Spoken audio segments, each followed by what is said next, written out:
Disability, the Power and the Pride by Susan Mazrui. We are your parents and your children, your brothers and sisters. We are your employees and your employers, your students and your teachers, your neighbors and your friends. We are your lovers and your leaders. We are warriors and we are peacemakers. We advocate. We vote. We are not the problem. We are problem solvers. We have strength in numbers and as individuals alone. We are not victims. We will not be pushed aside. We have changed attitudes. We have changed laws. We have changed the world. Tomorrow we fight the inequity that remains. Tonight, we celebrate. Now I'd like to welcome Corliss with a reflection. When I learned the topic for this week's service, I really questioned if I were the appropriate person to be the worship associate, because I knew almost nothing about Black disability, nor Black disability justice. But Pastor Theresa said, well, why don't you reflect on that, on your ignorance? I'll bet there are a lot of people like you. Well, that was my understanding. I went for that. Our theme this month is courage, and it's often said that it takes courage to admit one's ignorance. This would be especially true for me because I was an academic and I was supposed to know a lot, or at least have a lot of opinions. I was a university teacher. I got no training in how to be a teacher, except for what we can call on-the-job training. One semester in the 70s, I was a teaching assistant for a large Shakespeare class at Boston University. One student came up to me and asked, why is there so much fuss about Shakespeare? Why is he so famous? After all, he's just full of cliches like to be or not to be, or life is full of sound and fury, and all life's a stage, and so on. I was initially thoroughly nonplussed by this ignorance. But amid the welter of emotions I felt, I arrived at a very important understanding about knowledge, development, and being a teacher. I remembered having once told my favorite professor that I was looking forward to reading Proust. He gently said that he believed the name of that French author was pronounced Proust. I was a 19-year-old from Nebraska who'd only read the name, never heard it pronounced. My professor didn't laugh at or mock me, he just told me the actual pronunciation. So the important thing I realized is that you don't know something until you know it. This is called discovery. And I got to be the one to tell this young man in my Shakespeare section that it was in fact Shakespeare who first wrote those phrases that have been so widely read and heard that they are now cliches. I got to watch his face open up when he learned that. Now, I know a lot more about Black disability than I did last week, and I confess I'm a bit embarrassed not to have realized that Black people with disabilities face two sources of discrimination, 3 if they're women, and I'm truly looking forward to learning a lot more today. It's discovery. Thank you so much, Corliss.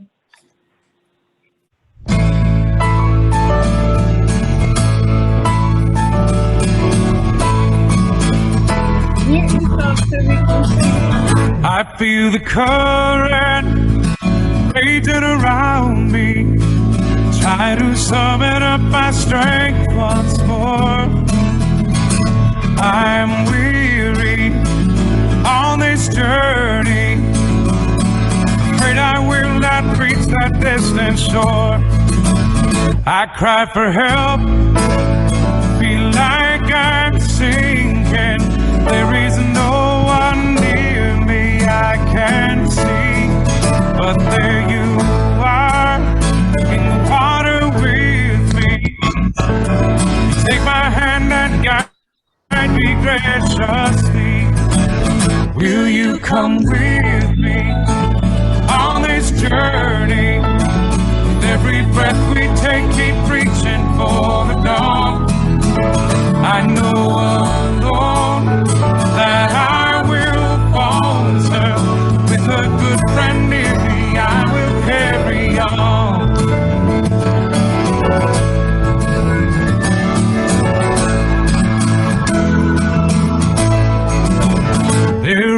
kindness in your smile and a gentleness within your speech.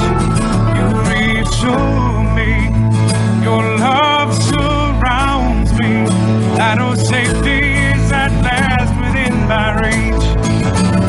Will you come with me on this journey? Every breath we take, keep reaching for the dawn. I know, Lord, that I will falter. With a good friend near me, I will carry on.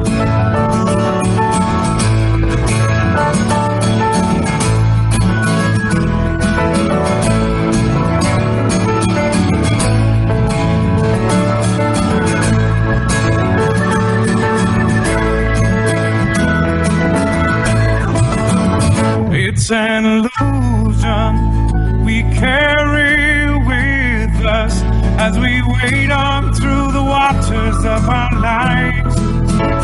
We must be strong and hold our own here, but a helping hand will save us by and by.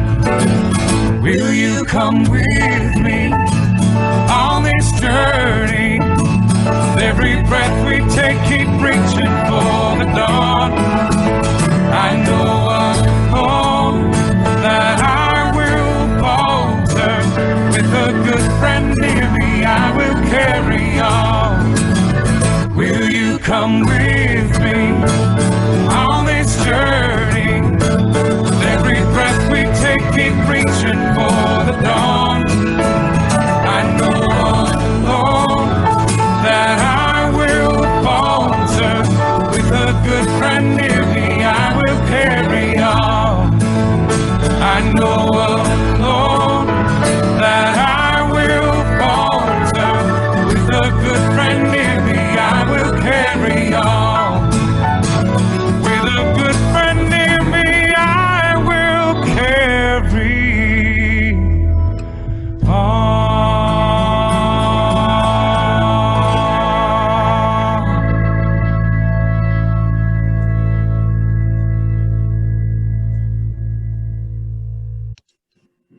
We've come to a time in our service when we take a few moments to think about the people that are on our hearts. So right now, I'd like you to go ahead and unmute your microphone, and you can, in a moment, I'll ring a chime, and you can say a word or two about what's on your heart. And then we will reply together. We hold them in our care. And you're welcome to turn your video on as well if you like. Wait, I'm getting tired again. Okay. All right, let's hear it. What are you holding today? My dear friends Barb and Karen had to put both of their mothers into hospice care this week. Good. Thank you. What else are you holding today? My old Ava friend and Kellerman neighbor. and the town of Oakland in Transylvania. My old friend and neighbor, Dick Umansky, who is in hospice. Max and Gavin and Acorn. Charles' mother, Ellen, whose health has declined. Okie. Lindy Angelo, who has late-stage pancreatic cancer.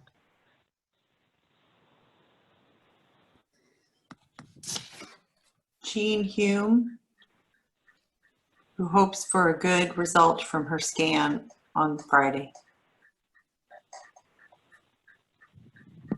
And coworker Jeannie in the hospital.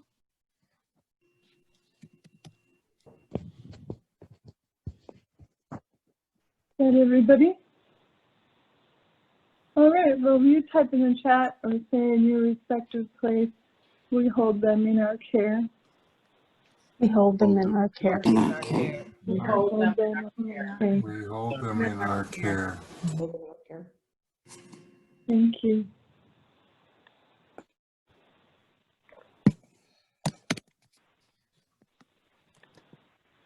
My reflection today is called Two Truths and a Lie. So don't worry, I will tell you which is which, but you probably already know as well. One thing the pandemic is teaching us is that we can do without a lot of things. You probably can think of something you enjoyed before sheltering in place, but haven't had in a while, and you don't miss it too much. We have also discovered more about what we don't want to do without, and that's mostly each other. Transition to online services is a new frontier for a lot of congregations. We've tried several different things now as worship experiences, and it seems like everything has pluses and minuses. One of the most important things I've noticed is what I want to share with you today. There are a lot of things we can do or not do in services, right? A lot of things we can talk about, work on, and dream about. But underneath all of these things, there is one call that our community is experiencing, and that is to connect with one another.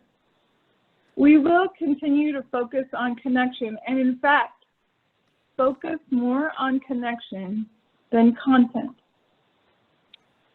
To specify what that means, I want to offer you this definition from social worker and researcher Brene Brown.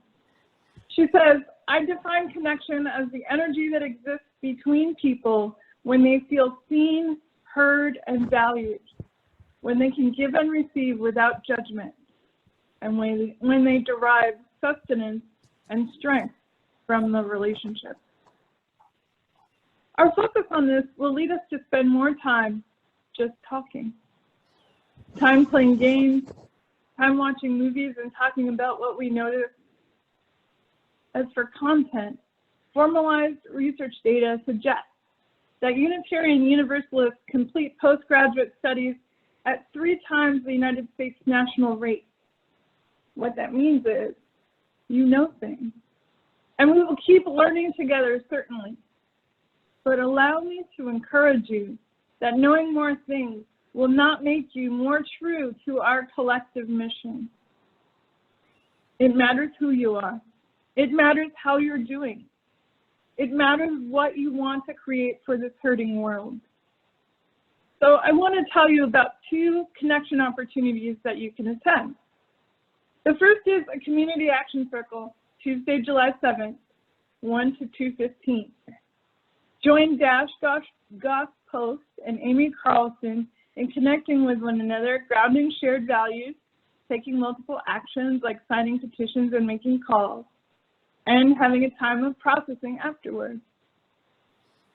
Another opportunity for connecting about your pandemic experience and thoughtful conversation about the congregation is the Pastoral Conversation. That's July 21st at 1 p.m. It'll be on Zoom, and it's on the theme of the courage to continue.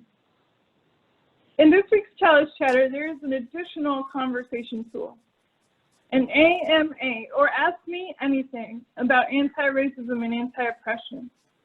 It would be helpful if you AMA Ask Me Anything about a favorite, like a food or a color or some other category, so that we can test the form.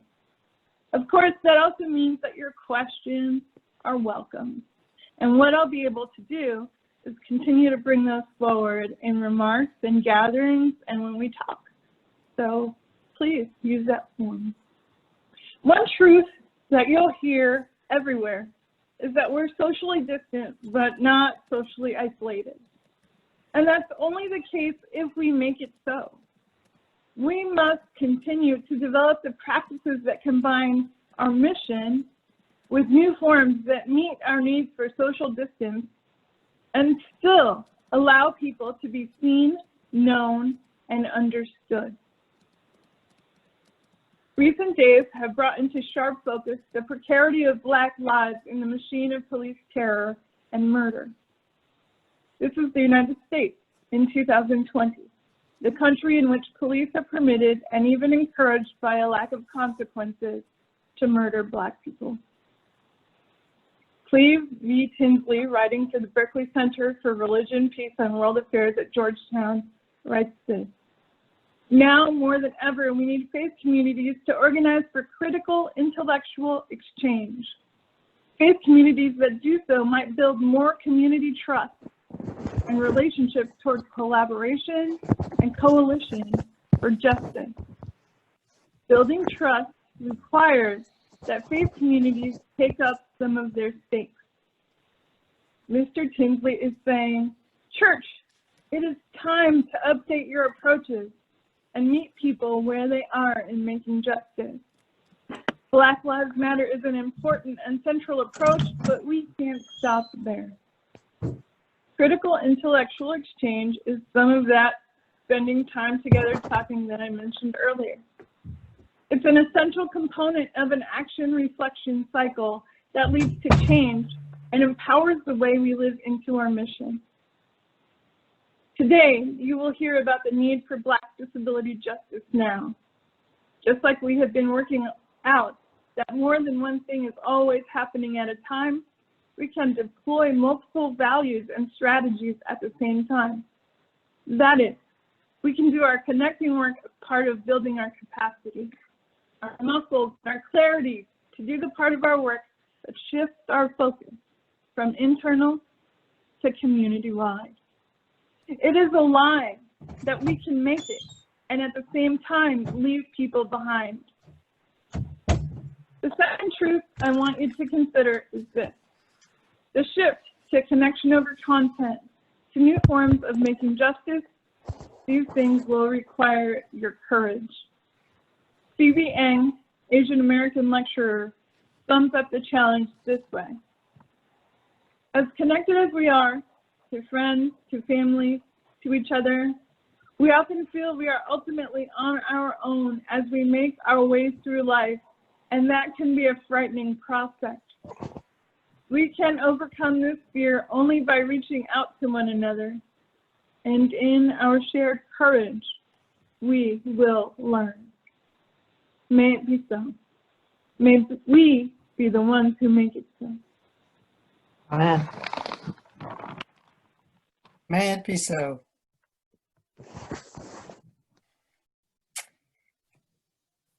We're privileged today to have with us Kendrick Kemp. Reverend Kemp is currently completing his doctorate in divinity at Howard University. He will be ordained reverend in the American Baptist Churches. He is a pioneer in developing a Black liberation theology of disability. Dr. Cornel West said of Reverend Kemp, "My dear brother Kendrick is a brilliant and courageous freedom fighter. I am blessed to work with him in efforts to highlight the deep humanity and rich creativity of precious physically challenged people." Welcome, Kendrick Kemp. Like I said, my name is Minister Kendrick Kemp. I had 2 strokes at the early age of 20. They left me paralyzed. They left me with a disability. I was living with a disability. You know, I have apraxia. That's a language barrier. But that doesn't stop me, you know. And Black liberation theology was founded by late Dr. James Cone in the 60s. He taught that the oppressed, God was with the oppressed. Dr. Cone interpreted the Bible and the theology through Black experiences, you know, like history and Black worldview, you know, and that was important for people of color, looking at the Bible and interpreting the scriptures and revelation, you know, through your experiences. In my 20s, I had the 2 strokes, but after that, I started wrestling with God and myself, asking myself, and God, why did this happen to me? The guy I grew up with, it wasn't working no more. In the early 90s, I went to a secondhand bookstore in upstate New York. And I saw a book called Black Theology and Black Power by Dr. James Cone. I ran home and I read it, you know, and it liberated me. You know, this is what I was always looking for, because he was talking about, you know, the Black worldview. It liberated me for a while, but his work didn't address Black people living with disabilities.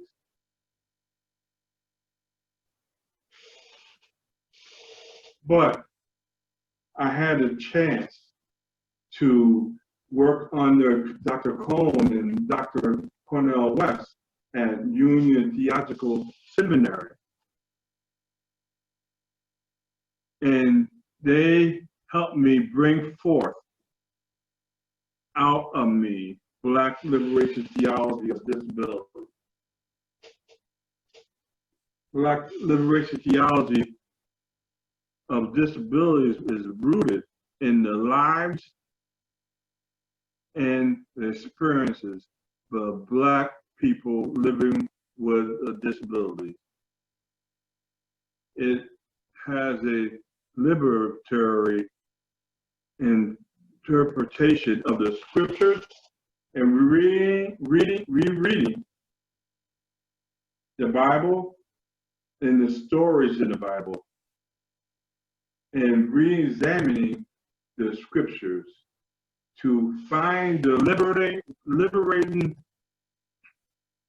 presence for people who living with disabilities.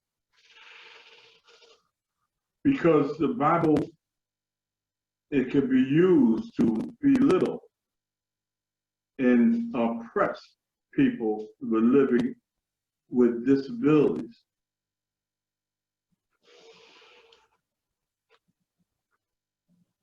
It can support people who are living with disabilities using their own creative imagination to reinterpret the world through their own experiences.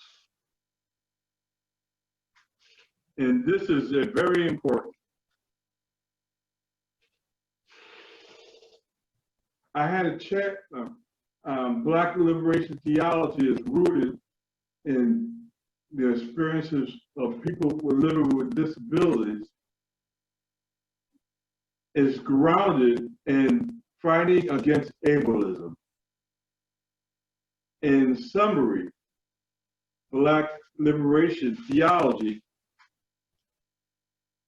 of disabilities encompass Black people living with disabilities and focus on their social and spiritual and economic needs. It seeks to transform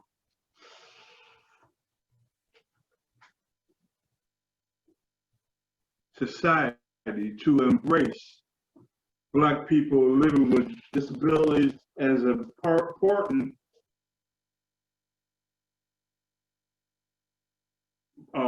fabric of society.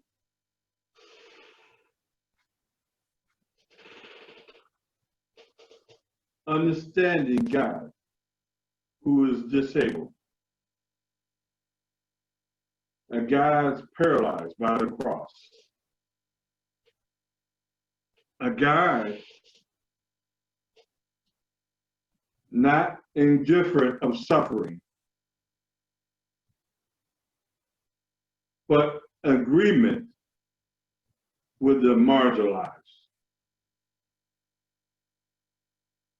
I speak and write in different universities and schools and churches, and I preach about Black liberation theology of disabilities. I team up with different organizations around people living with disabilities. Currently, I'm hosting a online web series where we're talking about owning your own power. I also partner with Leroy Moore of the National Black Disability Coalition in the Hip Hop Nation. And Dr. Reverend Campbell, Associate Pastor at the School of Theology and Protestant University and Democrat Republican of Congo. That's some of my work, but we got a lot of work to do because Black liberation theology is a global phenomenon. It is very needed today, and I'm grateful being in your midst today, and thank you for having me today. Thank you. Thank you so much. Really appreciate it. Now I'd like to introduce Leroy F. Moore. We've all been resensitized to police aggression and injury against Black people. Our guest, Leroy Moore, has been a leader in making more of us aware of the quest for freedom of disabled Black people. Leroy F. Moore is an activist and founder of the one of the founders of the National Black Disability Coalition. And he's got an awesome skill set. He's a filmmaker, a poet, a children's book author, and a graphic novelist. And he's the founder of the fabulously named Crip Hop Nation. Welcome to Leroy Moore. Hello, thank you so much for having me. Thanks for the organizers for putting it together, and thanks for the attendees that have come here to listen and to also give feedback. So because I'm a poet and I'm a writer, I like to start with a poem that I wrote years ago. You know, I'm talking to Theresa. We decided it'd be good to start with a poem because I'm a poet.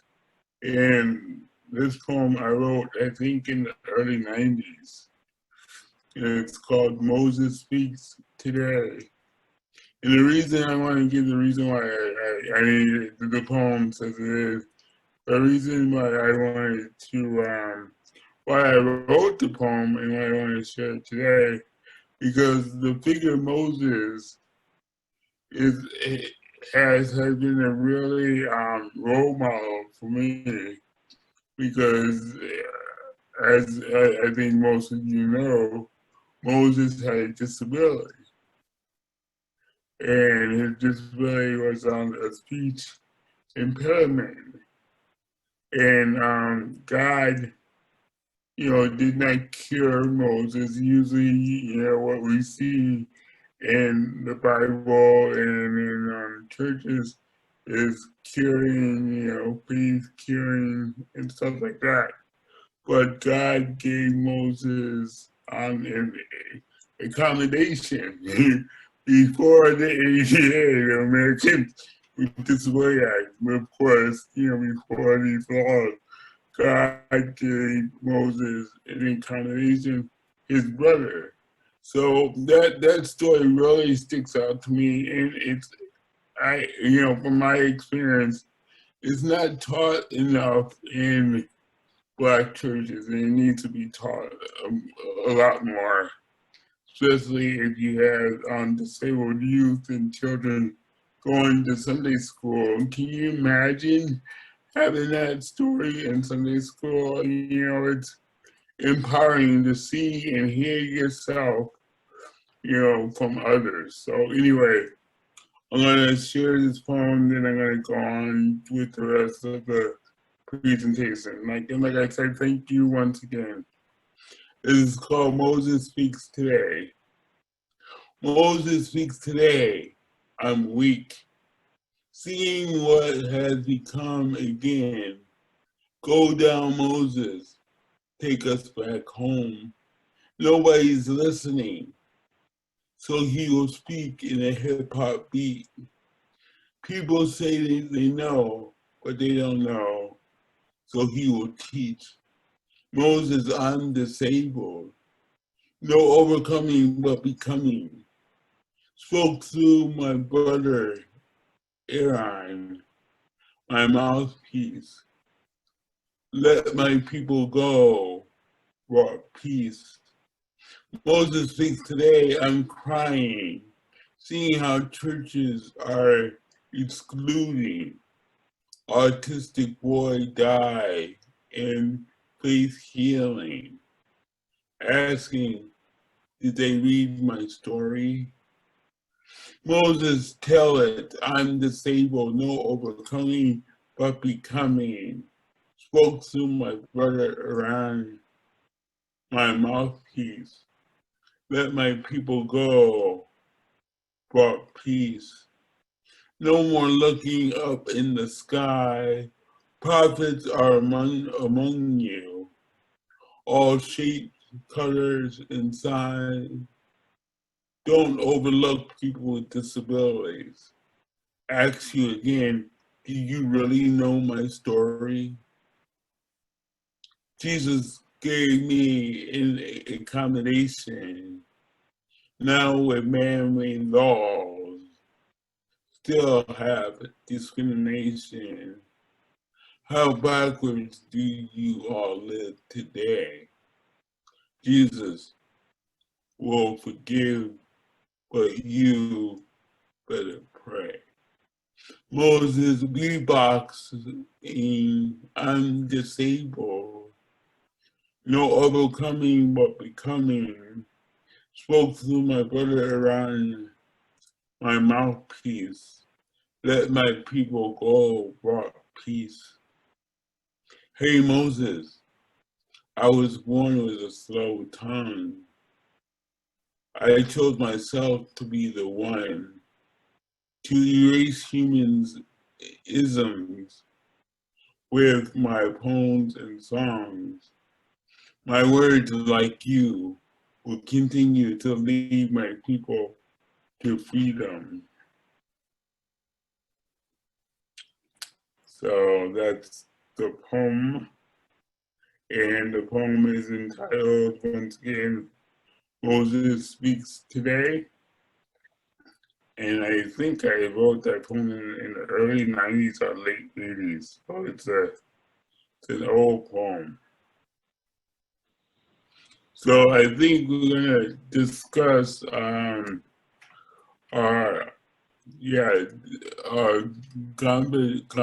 conversation on the experience of the Black church and people with disabilities. And I have to say that today the Black church is slowly getting it. In the 2005, 2004 here in Oakland, there used to be an organization that I was a part of, one of the founding members, called Harambe Educational Council. And Harambe Educational Council was a Black parent-run organization for disabled children. And it lasted for 3 years in Oakland. And in those 3 years, we worked closely to 2 or 3 Black churches in Oakland. And because we worked closely with those churches, they slowly weaved disability into the services. So, for example, Downs Memorial Church in Oakland, in the Oakland Berkeley border, because of our work, they held on Disability Awareness Month for a couple years, and also 3 other churches that we worked with through that time also held disability awareness events and worked very closely with Harambe Educational Council. So, you know, the work is ongoing, you know, like every education is ongoing, you know, we learn things every day. So we're not expected, you know, to have, you know, big leaps, you know, we're expected to constantly, you know, learn about how we can be more inclusive. You know, it's interesting because I don't use the word inclusive because people with disabilities have always been here. You know, from that poem Moses, you know, we've always been here. So from my viewpoint, it's not being inclusive. It's recognizing that we've been here and you know, really recognizing our history, our culture, our arts, and our way of living. So it should be nothing new if you know the history of Moses and you know other people in the disability community.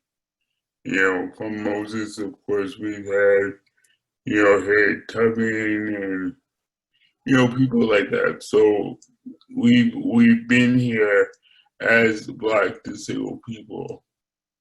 So the question is, how will society in the Black community, you know, respect Black disabled people? So I want to go on to say, you know, a lot of people in the disability community knows that there's several models of disability. You know, you can Google it and just write, you know, disability, you know, models of disability, and you know, the one that's recently is a disability justice model. And disability justice was born out of Sins Invalid right here in Berkeley. And you can go to sinsinvalid.org. I put the link into the message box, and you can learn about disability justice. You know the principles of disability justice. There's 10 principles of disability justice, and Patty Byrne, an excellent writer, activist, lecturer here in Berkeley, helped put disability justice on the map. You know, and it's Patty Byrne, Mia Mingus, myself, and other people. So, you know, go to Sins Invalid and really look at disability justice and look at the principles behind it. Because I think the Black community needs to get updated, and also the Black church needs to get updated to disability justice, because I think the Black church and the Black community is still in the what's called the medical model in the religious model. So the religious model came from,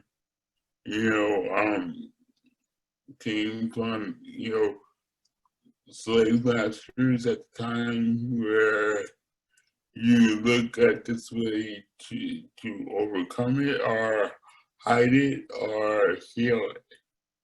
So that's the religious model. Of course, it goes deeper into that, so from the religious model, you go to the medical model, where it's all about doctors and, trying to make you, quote unquote, non-disabled. So I think that the Black community and the Black church, because of racism, racism that we all live with, there's racism in the disability community. And because of racism, the Black community never got the education that we needed to advance from the medical model to the social model to the disability justice model. So because of that, a lot of the Black community is still in the medical model / religious model of disability, and because of that, it makes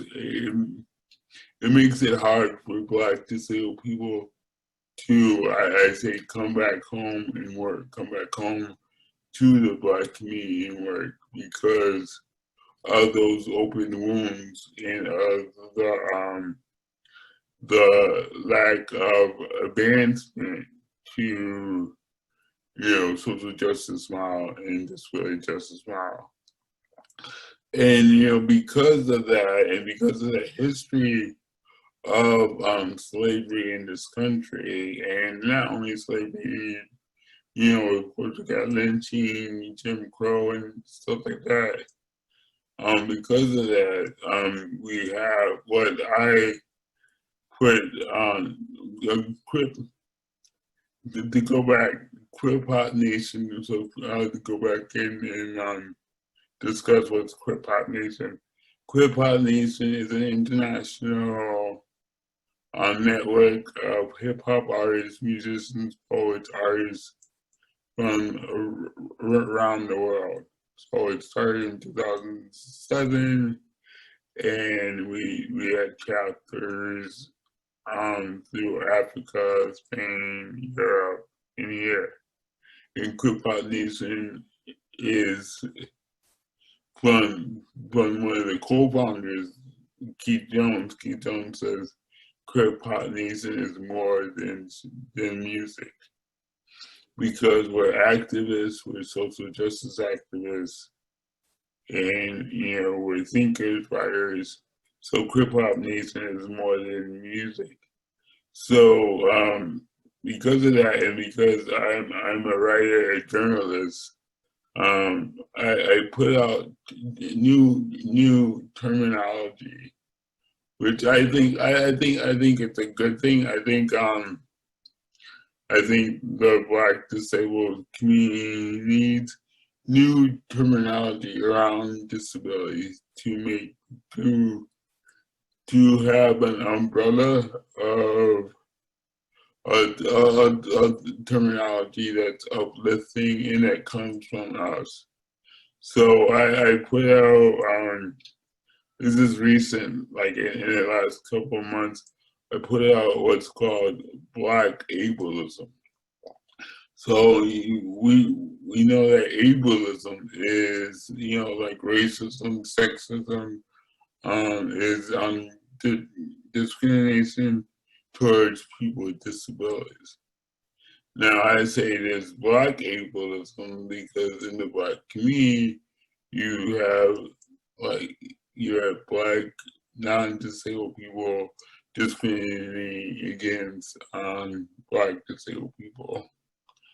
And so I wrote the term and definition of what is Black ableism and how the Black community can, work to heal from that. And that's on the links that I gave you.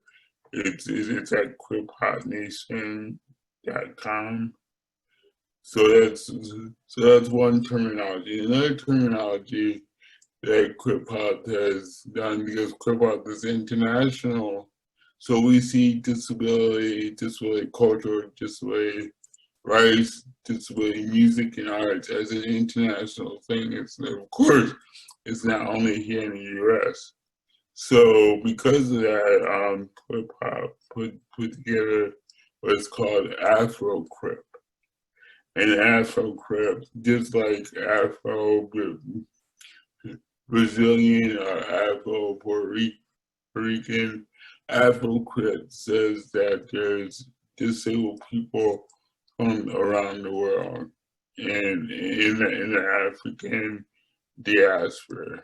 And because Crip Hop was founded by 3 Black disabled men, we wanted to first concentrate on the Black experience internationally.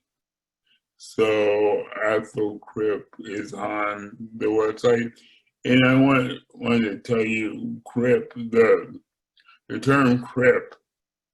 A lot of people think that the term Crip means Crips and Bloods, and if you look closely to that story, one of the members of the gang had a disability.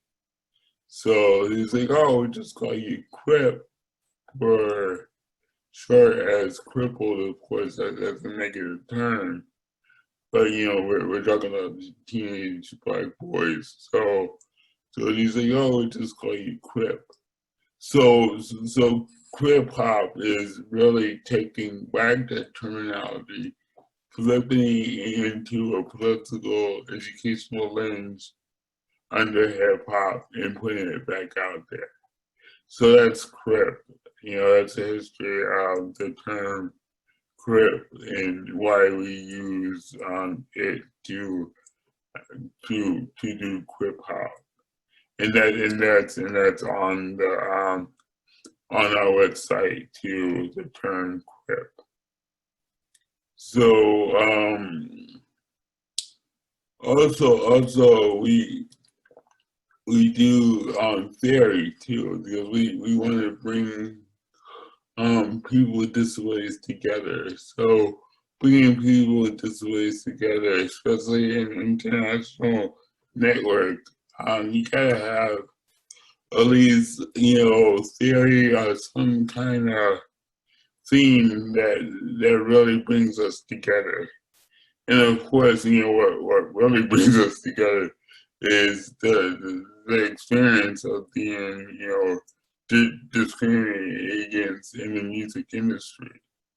But it is deeper than that, as I found out when I traveled to South Africa, around Europe and Spain, is that we have a common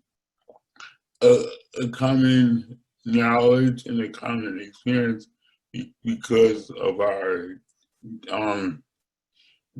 disability.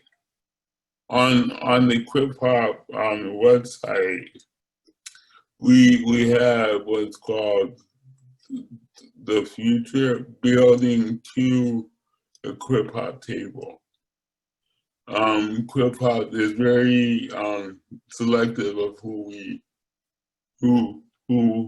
becomes a Crip Hop member, because there's a process that people have to go through, political education, all the process to be more politically involved around disability. So we had that on our website. So how am I doing? Oh, can't hear you.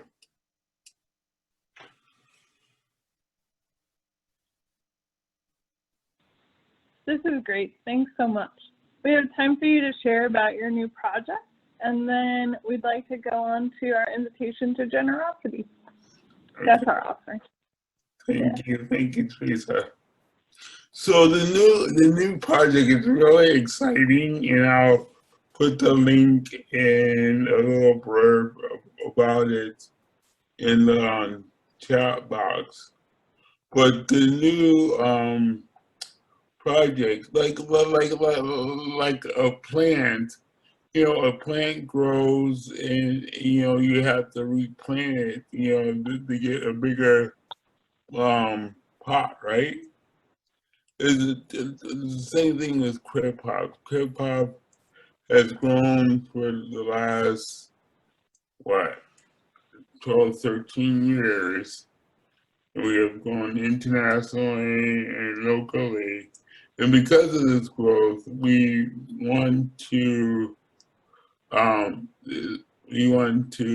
move into a live work kind of space, 2-level house, to really do our work in the public and to also house Crip Hop founders, myself, Keith Jones, and others. So we're looking for a 2-level house in Berkeley so we can continue our work and also to grow even bigger in Berkeley.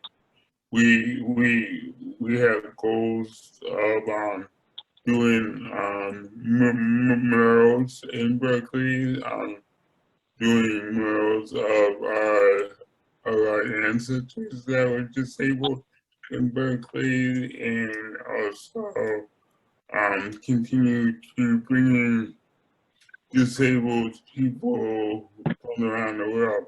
Last year we brought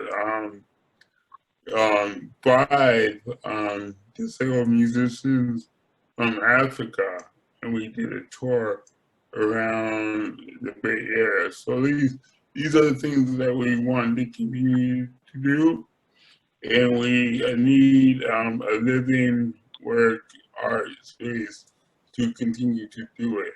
I live on Section 8 and SSI, and it's very interesting because we have done all of our work for the last 12 years on an SSI budget, and we've done it internationally. So that's our big project now. So thank you. Thank you. Thank you very much. Mm-hmm. We appreciate it. Thank you. Thank you for being with us, and thank you for telling us all about that. We really appreciate it. Yeah. Corliss? Yes, I just wanted to show you that I'm digging into my stash, my cookie jar. This is my cookie jar where I keep some cash, and I want to take out some money to give to the church. We've got to keep the church alive and cared for during the pandemic, even though we can't get there. That's an act of faith to do what you can't see. So I want you to help by going to the FUCO website, where you'll see the category donate at the top of the screen. Enter any amount you can. That's it. Dig it out of your cookie box, your cookie jar, and give. That's it. Or you can use WhatsApp to do it as well. We need your help, and you always come through, so let's do it again. Bye. Thank you, Corliss. Today we're going to have a sung benediction. It is Go Now in Peace. And so we'll play that in just a minute. After that's over, the connection will still be on, so you'll have a chance to say goodbye to folks. Turn on your video. We invite you to come to caucus time with us. And we're organizing by identity groups today, so the people of color will be in one group. And we're really grateful to have Janine Gelsinger with us today. She is the executive director of the UU Justice Ministries of Arizona. And she is ready to chat with you about features of discomfort and how that can serve us as a community. So let's go ahead and do some singing.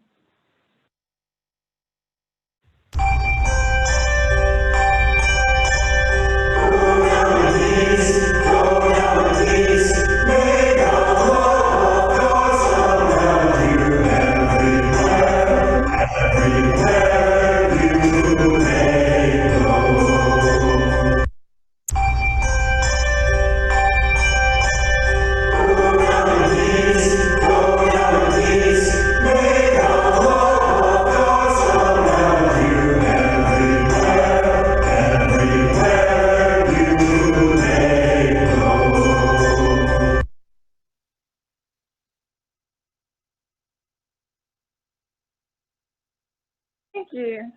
I was saying, go ahead and turn on your video so you can say hello to folks, wish everyone a good week, and we'll take 5 minutes to do that, and then we'll move into caucus groups.